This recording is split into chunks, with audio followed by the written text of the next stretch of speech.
नमस्कार साथियों, आप सभी का बहुत बहुत स्वागत है आपके अपने करंट हेवन के यूट्यूब चैनल पर। आशा करते हैं बहुत बेहतरीन होंगे आप।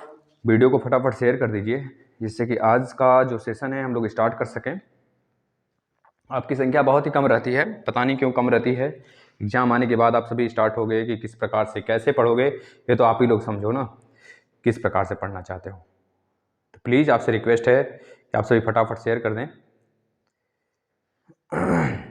हम फटाफट खोल लेते हैं 2020 का पेपर, और आज 2020 का पेपर हम लोग सॉल्व करेंगे। ठीक है भाई, 2020 अभी तक हम लोग ने जो भी पेपर सॉल्व किया है वो 2019 तक का सॉल्व किया है मैथ का। और आज जो है लास्ट है आपका डीएलएड फोर्थ सेमेस्टर का 2020 का पेपर। इसके बाद हम लोग नेक्स्ट यानी कि मंडे को पूरा का पूरा मैराथन लेकर आएंगे साइंस पे, उसके बाद सोशल साइंस पे। इस तरह के क्रम से हम लोग पढ़ते चलेंगे, ठीक है। और बाकी के जो और भी बच्चे हैं मतलब कि और भी सेमेस्टर है, सेकंड सेमेस्टर, उसके भी अभी लेने हैं एक एक सब्जेक्ट के, तो उसका भी लेना स्टार्ट कर देंगे हम, ठीक है ना। तो चलिए आ जाते हैं हम लोग पहले अपने क्वेश्चन की तरफ बेटा, मतलब पेपर की तरफ।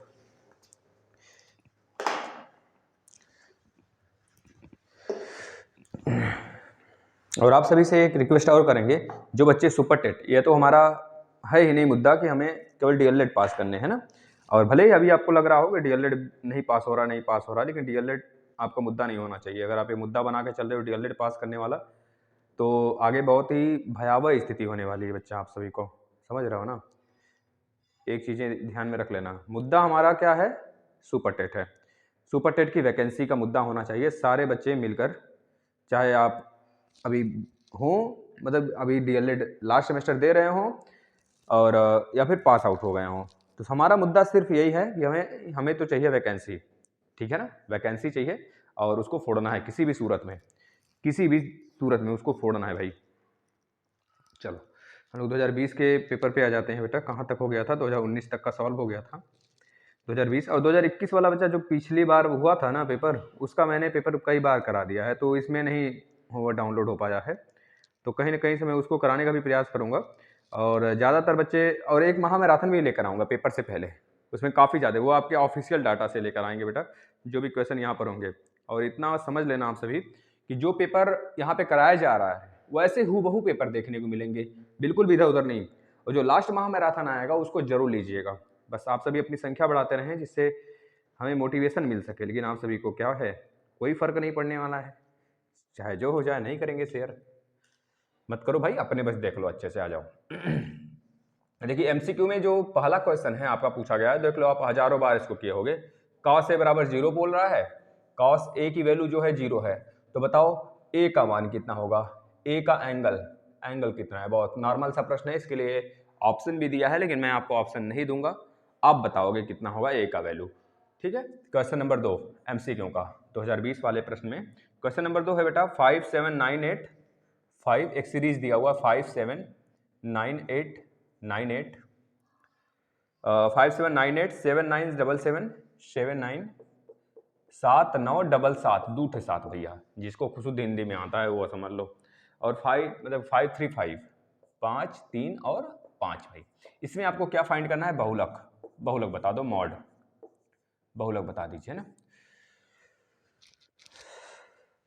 आज पता नहीं क्यों शरीर पूरा चुनचुना रहा है, अजीब सा है ना, इस वजह से बस जैकेट डालकर चीज़ें किया जा रहा है, पता नहीं कैसा। चलिए आ जाइए क्वेश्चन।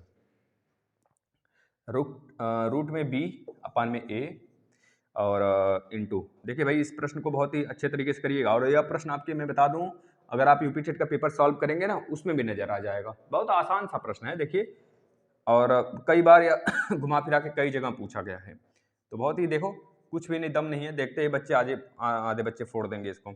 एक वृत्त का व्यास दे दिया, आप तो बहुत आसान पेपर आपको लग रहा होगा। एक वृत्त का व्यास, अब सबके सारे बच्चों के अंदर थोड़ी सी मोटिवेशन आ रहा होगा ना कि हम फोड़ सकते हैं पेपर को। एक वृत्त का व्यास, एक वृत्त का व्यास, व्यास कितना है भाई वृत्त का दिया है, ये इसी समय फोन कॉल कर देती है, इसी समय इसको करना होता है हमेशा हर दिन, इसको पता है, पढ़ाते हैं सिस्टर है भाई, है ना। आ जाओ, एक वृत्त का व्यास, एक वृत्त का व्यास कितना है 12 सेंटीमीटर, कितना है 12 सेंटीमीटर है। तो वृत्त की परिधि बता दीजिए, परिधि बता दो मेरे लाल, परिधि। दरअसल मैं उठा लेके आता हूँ अपना, मतलब कि मम्मी का मोबाइल, अपना मोबाइल चार्ज में वगैरह में लगा देता हूँ, तो मम्मी मोबाइल उठा कर लाने का मतलब है कि फिर उसके मोबाइल से मैं पढ़ाने लग जाता हूँ। सोचता हूँ मेरा मोबाइल तब तक चार्ज हो जाए, है ना, तो जब तक पढ़ाता हूँ। एक वृत्त का व्यास 12 सेंटीमीटर और परिधि बतानी है इसमें। क्वेश्चन नंबर 5 देखना जरा। और समांतर चतुर्भुज, समांतर समचतुर्भुज के अंतःकोणों का योग बता दो। समांतर समचतुर्भुज, समचतुर्भुज भाई लग गया होगा, हमें नहीं लगता है कि अभी तक प्रश्न आपने नहीं फोड़ा होगा, सारे प्रश्न फोड़ दिए होंगे। समांतर समचतुर्भुज के कोणों का योगफल के अंतःकोणों का योगफल, अंतःकोणों का योगफल, कोणों का योग बता दो। भाई दिख रहा होगा, नहीं दिख रहा होगा तो लास्ट का सुन लेना, ठीक है ना। क्वेश्चन नंबर ये था एमसीक्यू का बेटा। अब आ जाते हैं अति लघुत्तरी का, यहाँ पे छापते हैं अति लघुत्तरी वाला, देखिएगा जरा अति लघुत्तरी वाला।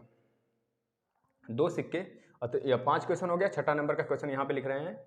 दो सिक्कों को एक साथ उछाला जाता है, दो सिक्कों को, देखिए यही प्रश्न कई बार घुमा फिरा के पूछा गया, कोई सिक्कों के फॉर्म में या फिर जो आपका पासा होता है उसके फॉर्म में, ठीक है ना। तो दो सिक्कों को दो सिक्कों को एक साथ उछाला जाता है, एक साथ उछाला जाता है, एक साथ उछाला जाता है।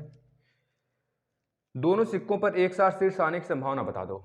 दोनों, यह थोड़ा सा अलग सा प्रश्न, अभी तक जितने मैंने पेपर कराया, हालांकि ऐसी बात नहीं कि सिक्कों वाले प्रश्न नहीं थे, सिक्कों वाले प्रश्न थे, लेकिन सबसे अलग हट के थोड़ा सा है, नहीं तो लगभग सेम ही रहते थे हर में। दोनों सिक्कों पर एक साथ शीर्ष आने की संभावना ज्ञात करिए। दोनों शीर्षों पर, दोनों शीर्ष पर एक साथ शीर्ष आने की संभावना, दोनों सिक्कों पर बेटा, दोनों सिक्कों पर होना चाहिए ना, दोनों सिक्कों पर एक साथ शीर्ष आने की संभावना बता दो। एक साथ शीर्ष आने की संभावना क्या होगी, शीर्ष आने की संभावना। अब क्वेश्चन नंबर 7 की तरफ चलते हैं। क्वेश्चन नंबर 7 क्या कह रहा है, समीकरण दे दिया है। अच्छा ये दूसरा, एक लंबवृत्तीय बेलन के आधार का क्षेत्रफल, बेलन के आधार का क्षेत्रफल दिया है, बेलन के आधार का क्षेत्रफल यानी बेस का आधार का क्षेत्रफल दे दिया है। आधार का क्षेत्रफल कितना दिया है, 100 सेंटीमीटर स्क्वायर, 100 सेंटीमीटर स्क्वायर दिया है। बेलन की ऊंचाई 10 सेंटीमीटर है, तो बेलन का आयतन ज्ञात करिए। बेलन का जो ऊंचाई है, बेलन का ऊंचाई कितना है, 10 सेंटीमीटर है, तो क्या बताना है हमको, बेलन का आयतन बताना है, बेलन का आयतन बताना है, आयतन बताना है ना। क्वेश्चन नंबर 8 देखना जरा भाई। क्वेश्चन नंबर 8 है, x square plus 7x plus 10 बराबर 0 को हल करें। एक्स स्क्वायर प्लस 7x और प्लस में 10 इक्वल टू 0 को सॉल्व करके उत्तर बता दीजिए। क्वेश्चन नंबर 9, एक वृत्त की त्रिज्या दूसरे वृत्त की त्रिज्या की 4 गुनी है, तो दोनों वृत्तों के क्षेत्रफल का अनुपात बता दीजिए। एक वृत्त की त्रिज्या, एक वृत्त की त्रिज्या दूसरे वृत्त के त्रिज्या से, दूसरे वृत्त के त्रिज्या से दोगुनी है, दोगुनी है भाई, सॉरी 4 गुनी है, त्रिज्या से 4 गुनी है, 4 गुनी है। दोनों के एरिया का अनुपात बताओ, यानी कि एक का अगर A1 होगा तो दूसरे का A2 होगा, दोनों का अनुपात बता दीजिए। एक नेक्स्ट प्रश्न दिया है आप सभी को, सी डी का मान ज्ञात करिए। देखिए एक चक्री चतुर्भुज दे दिया है, एक चक्री चतुर्भुज है ABCD। इसमें बोला गया है कि अगर एंगल ए, कोण ए कितना है 55 डिग्री का, 55 डिग्री का है, और आपको कोण बी दिया है 50 डिग्री, कोण बी कितना दिया है 50 डिग्री का, कोण बी 50 डिग्री है, सॉरी 60 है कि 50 है बेटा, या 60 डिग्री है, सॉरी 60 डिग्री है, 60 डिग्री है, ठीक है कोण बी, और कोण ए कितना है 55 डिग्री है, तो कोण सी तथा कोण डी का मान बता दीजिए, कोण सी और कोण डी का मान बता दीजिए, यह पूछ रहा है। और एक प्रश्न और है जो कि मैं देख लूँ, थोड़ा सा कट तो नहीं रहा है कहीं से, फिर उसके बाद मैं छापता हूँ, छपा जाएगा, चलो आ जाओ, छपा जाएगा इतने दूर में, 11 नंबर का देख सकते हैं आप सभी, साइन 30 डिग्री, जो कि आपको पता है कि ट्रिग्नोमेट्री से एक प्रश्न निश्चित आएगा, अति लघुत्तरी में भी और दीर्घ उत्तरी में भी रहेगा, 60 डिग्री और प्लस 10 45, तो बहुत अच्छे से मैंने उसको बेसिक करा दिया है, जो बच्चे नहीं देखे हैं बेसिक जरूर देख लेंगे। चलिए इसको पहले सॉल्व कर लिया जाए, फिर इसके बाद लघुत्तरी पे आते हैं। कॉस ए की वैल्यू 0 डिग्री, यानी कि एंगल ए का मान कितना हो जाएगा बेटा, 90 डिग्री बता दोगे? नहीं, 0 डिग्री। देखो cos 0 पे होता है 1 और cos 90 पे होता है 0, ये चीज़ याद रखना है ना। आगे 5 7 9 8 7 9 7 7 5 3 5 में बहुलक बताना है, मॉड बताना है। तो सबसे ज़्यादा रिपीटेटिव हमको दिख रहा है 7 दिख रहा है, ज़्यादा बार रिपीट है ना, तो बहुलक क्या हो जाएगा? 7 हो जाने वाला है। ठीक है, इसके बाद नेक्स्ट आ जाते हैं। देखो इसमें सब के सब कट जाएंगे, रूट बी से चला गया, रूट ए से चला गया, रूट सी से चला गया, तो इसकी वैल्यू 1 मिल जाएगी। 0 मत लिख के चले आना मेरे लाल, क्योंकि लगता है आपको कि कट गया सब कुछ, तो 0 लिख के चले आए तो आंसर हो जाएगा। लेकिन एक चीज़ याद रखना, ये 0 नहीं होगा, ये क्या हो जाएगा? 1 हो जाएगा। नेक्स्ट देखना, एक वृत्त का व्यास 12 सेंटीमीटर है, तो परिधि पूछ रहा है। परिधि कितना होता है? 2 पाई r होगा। परिधि कितना होगा? 2 पाई r होगा। 2 पाई r का मतलब r की वैल्यू नहीं दिया है, 2r की वैल्यू दिया है। 2r का वैल्यू कितना दिया है हमें? 12 दिया है, तो r की वैल्यू कितनी हो जाएगी? 6 हो जाएगी। यहाँ पर रख दीजिए, ये दोनों प्रश्न हो चुका है ऊपर वाला ना। भाई एक कौन स्वाति गंगवार कोई ऐसे करके है, उनका थोड़ा सा क्वेश्चन है, मैं बेटा ले लूँगा आपका क्वेश्चन, मैं घबराना नहीं है, नेक्स्ट में ले लूँगा। शायद इस बार भी आपके क्वेश्चन देख नहीं पाया मैं। ठीक है, आपने कल कमेंट भी किया था, मतलब परसों वाले लाइव वाले क्लास में, तो चीज़ें थोड़ा सा दिमाग से उतर जाता है, फिर से मैंने उसको गौर करना है। फिर से एक बार ना नीचे कमेंट कर दीजिएगा इस वीडियो के नीचे, अगर वीडियो देख रही हो तो। व्यास कितना है? 2 पाई सॉरी क्या बताना है? परिधि बताना है। 2 पाई r। व्यास कितना है भैया? 12 है। 2 गुणे 22/7 गुणे r की वैल्यू कितनी है? 6। ठीक है, r की वैल्यू 6 आ जाएगा ना, देख लो, काट पीट लेना, आ जाएगा आंसर आ जाने वाला है। 6 दूनी 12, 12 दूनी 24 को 4 कैरी 2, और 12 दूना 24 और 2 26, भट्टे के 7 कर लेना।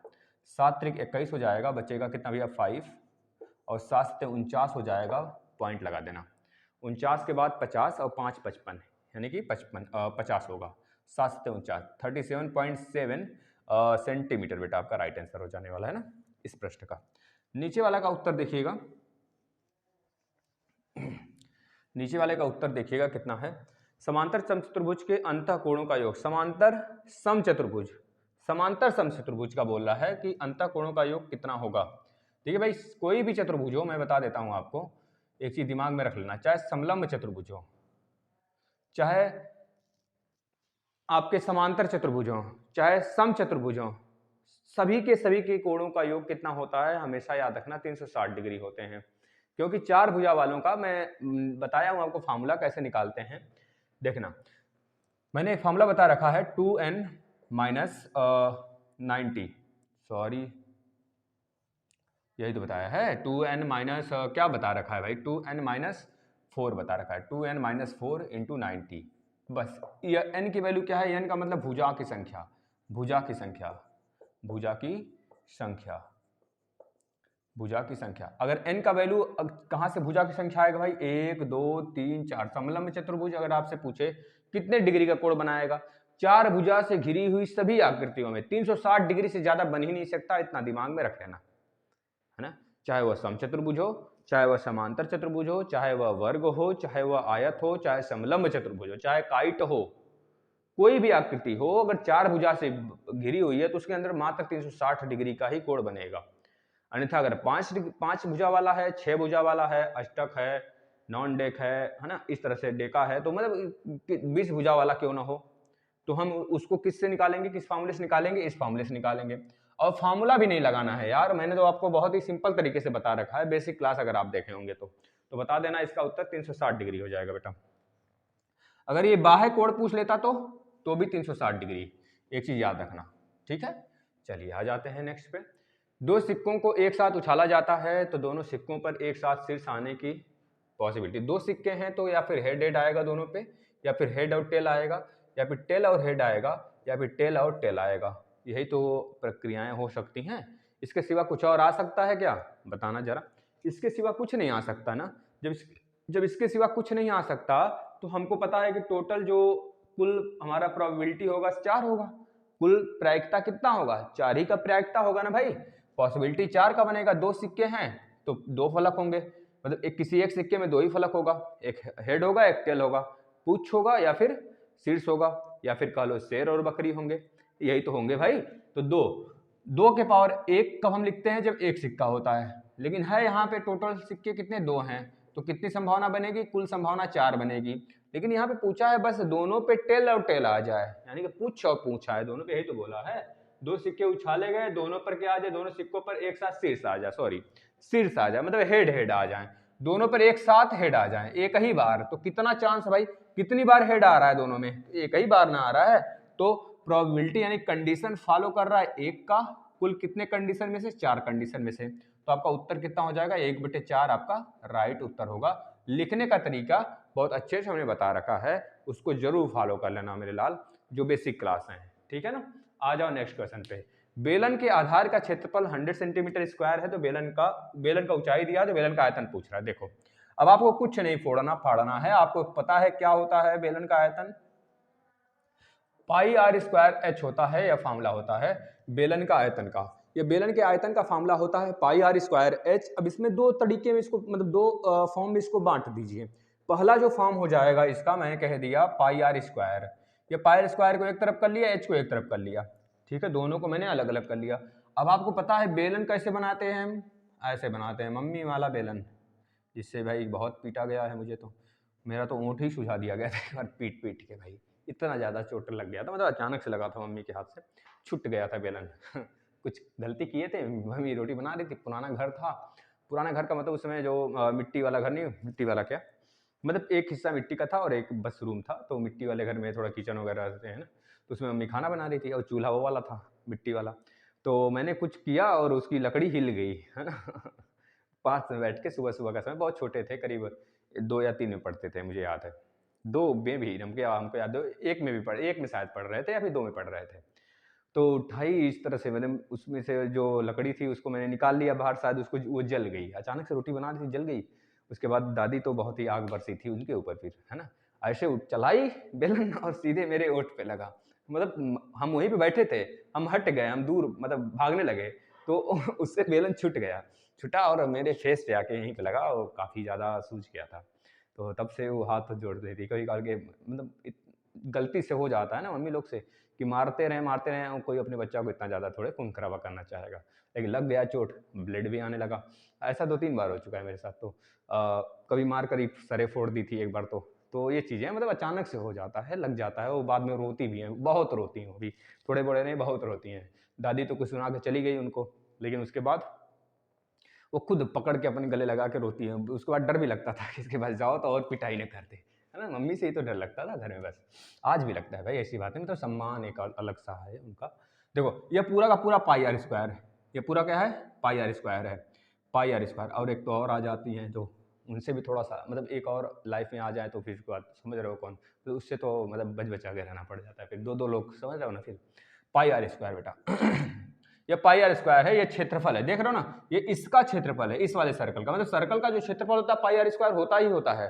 कोई भी 3D आकृति का अगर आयतन पूछ लेना तो आप क्या करोगे, बेस का एरिया निकाल दो, उसके हाइट से मल्टीप्लाई कर दो, समझ गए ना। जैसे मुझे अगर निकालना हो इस का एरिया, तो मैं क्या करूंगा, इस सर्कल का मैं एरिया निकाल लूंगा, इस सर्कल का एरिया मुझे पता है पाई आर स्क्वायर होता है, इसका हाइट कितना है उससे मल्टीप्लाई कर दूंगा।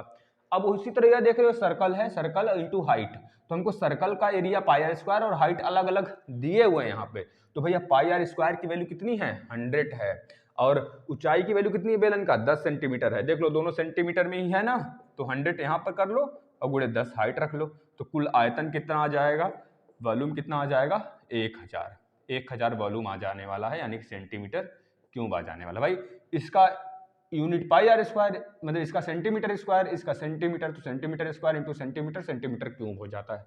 थोड़ा सा यूनिट पे ध्यान देंगे, अन्यथा के कंडीशन में आपका नंबर कट सकता है।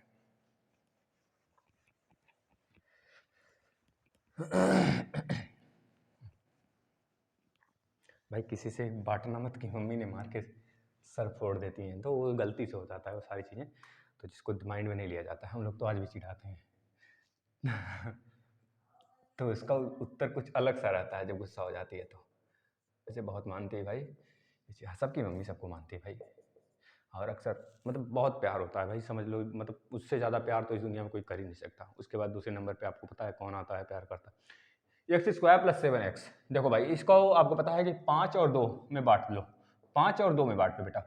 आपको पता है कि मैंने हमेशा बता रखा है 10, जो यहाँ पे 10 है, अगर यहाँ पे कोई वैल्यू है तो दोनों का गुणा कर लो, उस दोनों गुणा करने के बाद कोई अंक अगर आए, जैसे यहाँ पर 1 छिपा है तो 1 गुणे 10 करोगे 10 से कम 10 आएगा।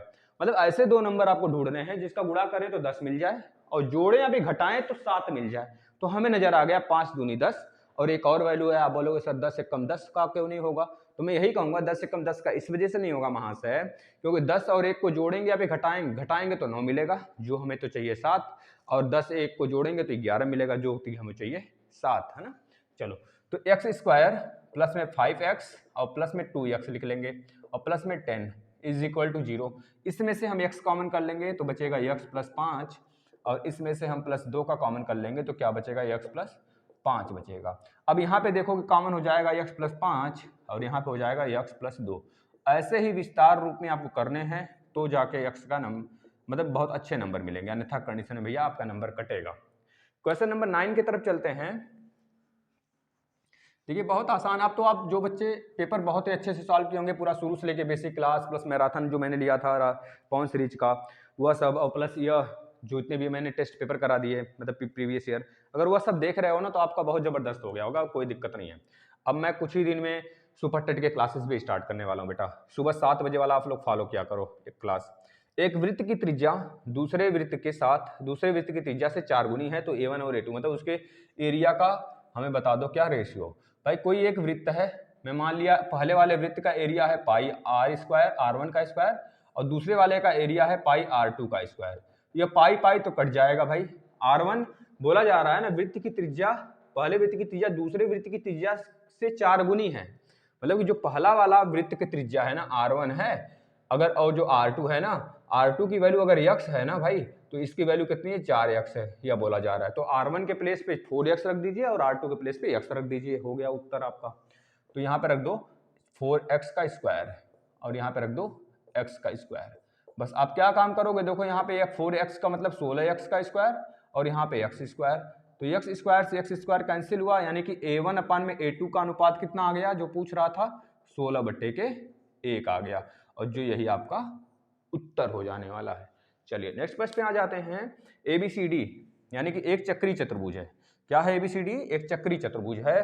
तो चक्री चतुर्भुज में ABCD में कोण A और कोण B का मान दे रखा है। इस प्रकार से कोई संरचना बना होगा, उसमें ABCD एक चक्री चतुर्भुज है, ABCD A और B और C। भाई जाहिर सी बात है ABCD की बात करता है तो आमने सामने ऐसे A और यहाँ पे B नहीं लिखोगे, है ना, और B के बाद C यहाँ पे हमने लिख दिया तो ये भी गलत है। C कहाँ पे होना चाहिए, यहाँ पे होना चाहिए, और D कहाँ पे होना चाहिए, यहाँ पे होना चाहिए, ऐसे क्रम से, या फिर ऐसे कर लो ABCD ऐसे कर लो, या फिर ABCD ऐसे कर लो।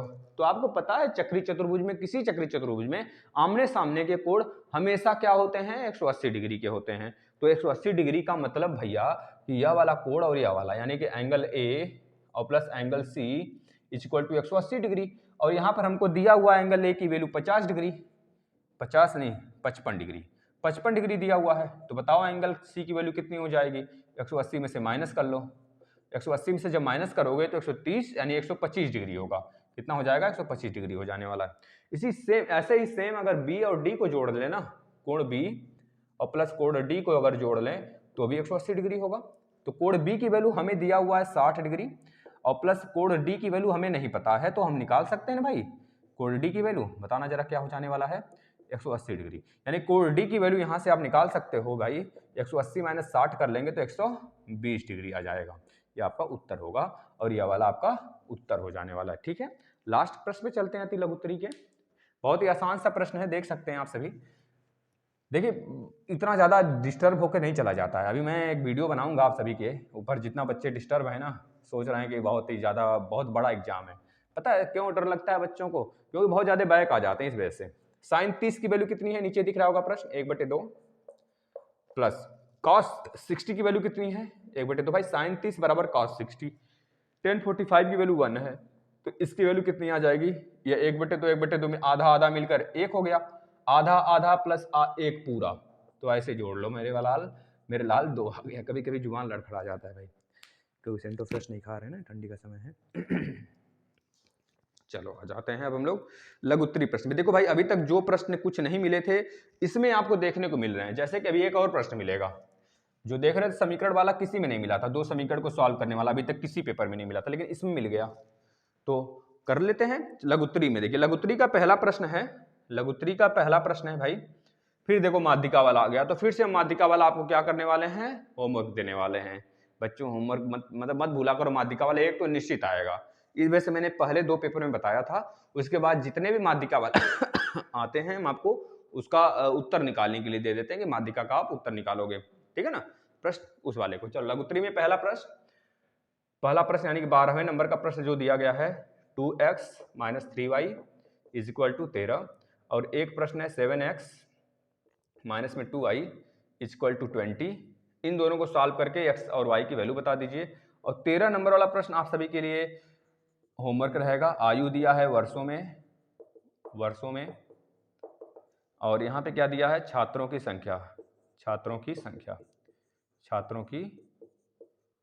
दिया गया है। ये छात्रों की संख्या है।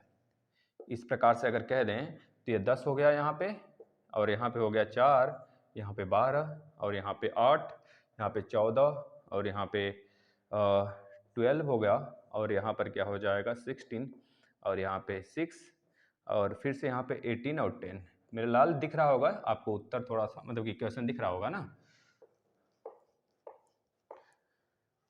भाई। एक चीज याद रखना, मेहनत करोगे तो ही लड्डू खाने को मिलेगा, मतलब अच्छे अंक आएंगे, नहीं तो फिर भाई इसमें माध्यिका निकालना है, माध्यिका बताना है। बहुत ही आसान सा प्रश्न होता है, इस वजह से मैं इसको बार बार छोड़ देता हूँ, आसान तो बहुत सारे होते हैं, सबको नहीं छोड़ता हूँ, लेकिन एक हमको देना होता है आपको हमेशा, तो मैं इसी को दे देता हूँ, ठीक है भाई। इसको निकालना, क्वेश्चन नंबर 14 देखना क्या है, 4 cot square 45 degree minus sec square 60 degree और प्लस में साइन स्क्वायर 30 डिग्री। देख रहे हो ना, जो भी ट्रिग्नोमेट्री वाला फंक्शन छोड़कर चलेगा वो अपना 2 नंबर, मतलब कि कितने नंबर का भैया, 2 1 3 नंबर ऐसे ही गंवाएगा।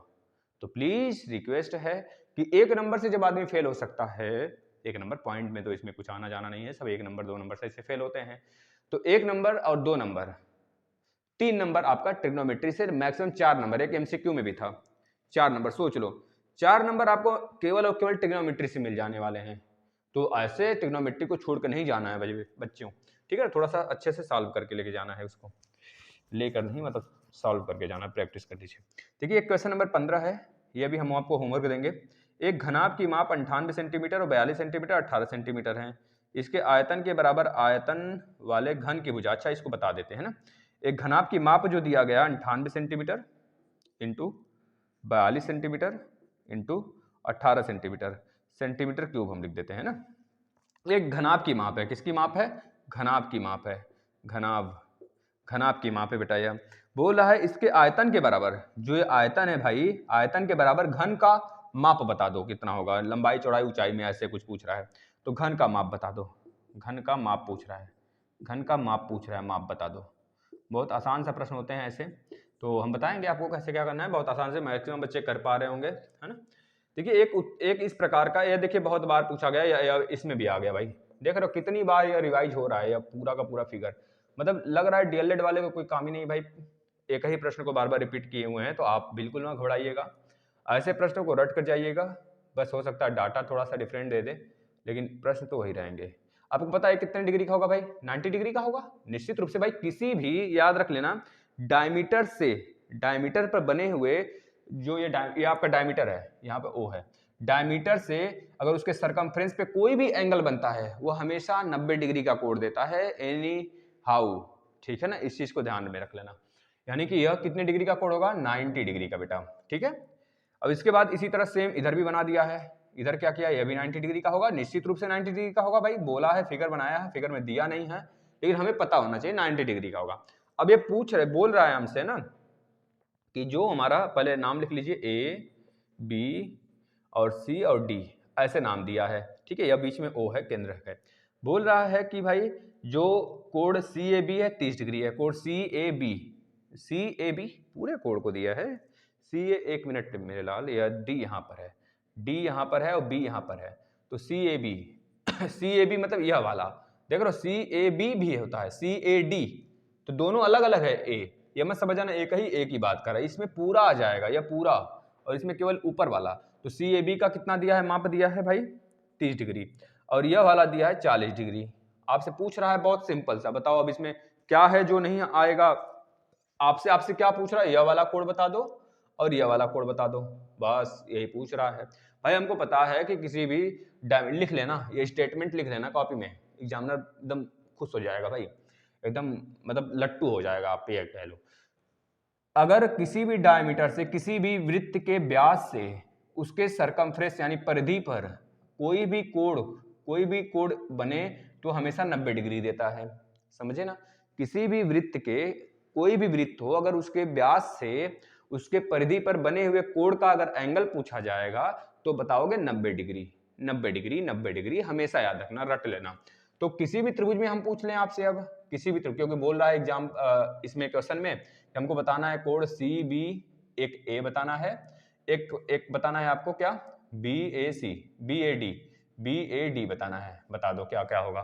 तो हमें पता है भाई बी ए डी एक त्रिभुज बन रहा है, किसी भी त्रिभुज में 90 डिग्री का कोण बनता है, सॉरी 180 डिग्री का कोण बनता है।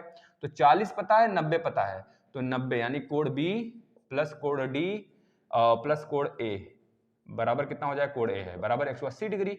तो भाई 90 और 40 हमको दिया है, 90 यह हो गया और 40 यह वाला हो गया, प्लस में कोण ए हो गया बराबर 180 डिग्री।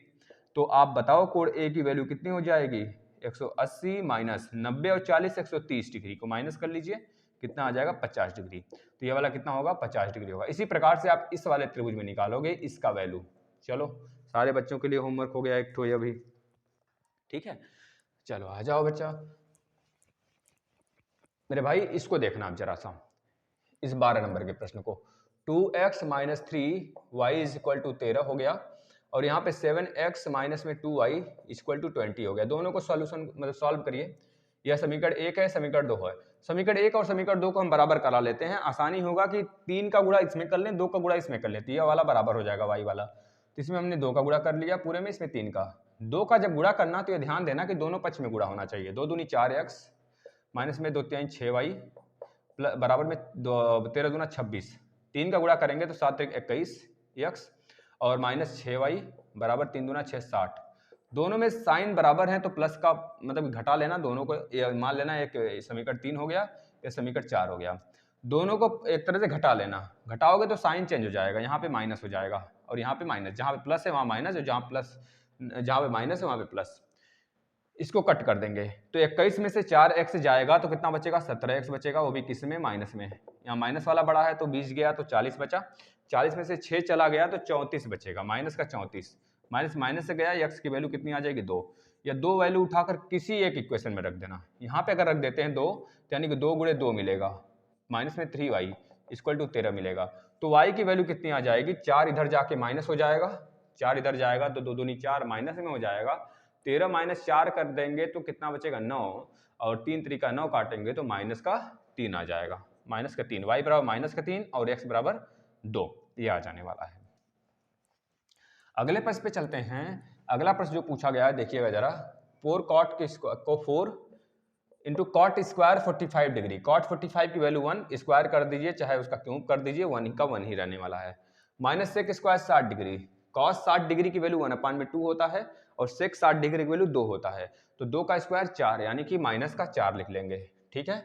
अब यहाँ पे plus sine square 30 degree, sine 30 की वैल्यू 1/2 होता है और स्क्वायर है तो 1/4 हो जाएगा। यह 4 इस 4 से कैंसिल, क्योंकि 4 एकम 4 ही होता है, राइट उत्तर कितना आएगा 1/4 आ जाएगा, ठीक है। अगले प्रश्न पे चलते हैं।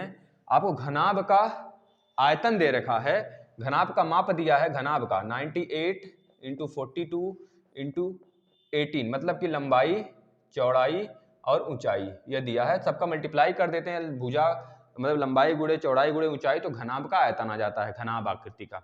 पूछ रहा है घन का माप बता दीजिए, घन का माप आपसे पूछ रहा है, तो आपको पता है घन का मतलब कि भुजा के पावर क्यूब, भुजा के पावर क्यूब के बराबर हो जाएगा, ठीक है भाई, यही माप पूछ रहा है, ये बता दीजिए बस। अब आप एक काम करोगे, इसको पूरा का पूरा क्यूब रूट निकाल लोगे इसका, पहले इसका गुणनखंड करो, 98 का गुणनखंड करोगे तो 2 बचेगा, कितना 2 चौके 8 2 9 18, यानी कि 7 गुणे 7 कर लेना, और 6 सते 42 होता है इसमें, 42 को जब तोड़ोगे तो 7 गुणे 2 गुणे 3 हो जाएगा। अब जब 18 को तोड़ोगे तो 6 त्रिक 18 होता है, यानी कि 9 दूनी 18, 3 गुणे 3 और गुणे 2 कर लेना। अब इसका ना क्यूब रूट निकाल लेना, क्या निकालना है, क्यूब रूट निकालना है, क्योंकि हमको भुजा चाहिए, एक भुजा चाहिए कोई, या क्योंकि क्यूब है, क्यूब में सारी भुजाएं बराबर होती हैं। तो देखना 7 3 बार आया हुआ है तो एक साथ बाहर आ जाएगा क्योंकि क्यूब रूट का सवाल है। 2 1 2 3 बार 2 आया है तो एक बार 2 बाहर आ जाएगा, और 3 भी 3 बार आया हुआ है तो एक 3 बाहर आ जाएगा, क्यों, क्योंकि क्यूब रूट है। तो 7 दूना 14, यहाँ पे 3 दूना 6 7 42, एक भुजा का माप कितना हो गया, 42 हो गया। यही पूछ रहा था कि भाई इसका माप बता दो, तो लंबाई भी होगा 42, भाई इसके सारे भुजा बराबर होते हैं ना भाई, वर्ग घन के, तो लंबाई भी 42, चौड़ाई भी 42 और ऊंचाई भी 42 होगा। इस चीज को दिमाग में रख लेना, ठीक है ना। चलिए अगले प्रश्न पे आ जाते हैं। अगला एक लास्ट प्रश्न है बेटा, आप सबके लिए ये वाला भी होमवर्क, बहुत आसान सा प्रश्न है, इस वजह से होमवर्क दे देते हैं हम। चलिए भाई एक खांसी जान ले लेगी। चलिए 3 मीटर व्यास का 14 मीटर गहरा कुआं, भाई देख लो ये बहुत आसान सा प्रश्न है, लेकिन थोड़ा सा आपको समझ के लगाना पड़ेगा। ये आपके लिए होमवर्क बोल दिया तो बोल दिया भाई, होमवर्क पे लगाओगे मेरे शेरों। 3 मीटर व्यास का 3 मीटर व्यास का 14 मीटर गहरा कुआं, 14 मीटर, भाई क्या लिख देते हैं हम यार, गहरा कुआं जो छोटा हुआ यहां पे लगाना था हम यहां पे लगा दिए। गहरा कुआं 30 रुपए प्रति घन मीटर की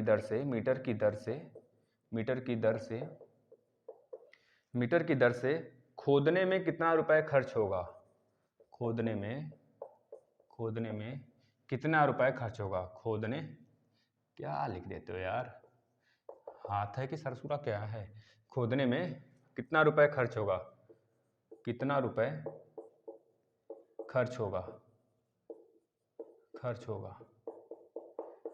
चलो भाई 3 मीटर व्यास का 14 मीटर गहरा कुआं 30 रुपए प्रति घन मीटर की दर से खोदने में कितना खर्च होगा।